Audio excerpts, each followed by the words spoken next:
price is going to be important.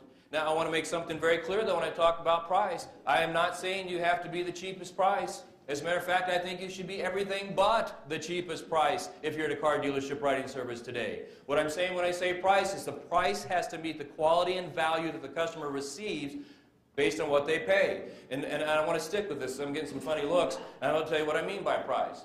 I wouldn't even worry about it. If I was in your chair now as a manager, how many managers do we have in the room? Here's what I'd do if I was in your chairs. I'd take my dealership, my service department, I'd put it on a map. I'd draw a 50-mile circle around it. And I'd call every independent, every aftermarket place, every car dealership in that 50-mile radius. I'd find out what the average price was on all the products that they sold that were similar to ours. And I'd take that price list, that average price, and I'd increase it by 10 to 20%. And that'd be my pricing structure. You want to know why? Yes. Because they'll pay it. Okay? Customers do not visit car dealership service department because you're the cheapest. It's a myth.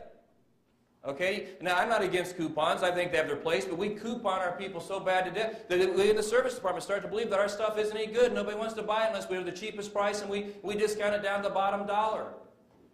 Nothing could be further than the truth. Let me ask you a question. I'll prove this point to you right now. What's one thing the American media has been very successful of convincing your customers of the American population when it concerns car dealerships and their service departments? You're too what? Too high on price. But let me ask you another question. What happens every day, every single day you get to that dealership to write service, how many people are lined up outside the door waiting to get in before you open up? 5, 6, 7, 8. Do you know how unique that is in the world of retail? Give me at least 5 other businesses that do the same thing. You can't. You want to know why? Because it doesn't happen in any other business.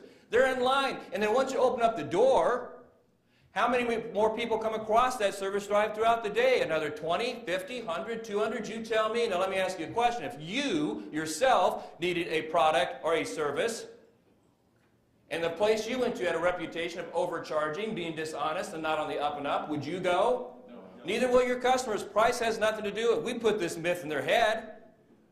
I mean, why would you give it away?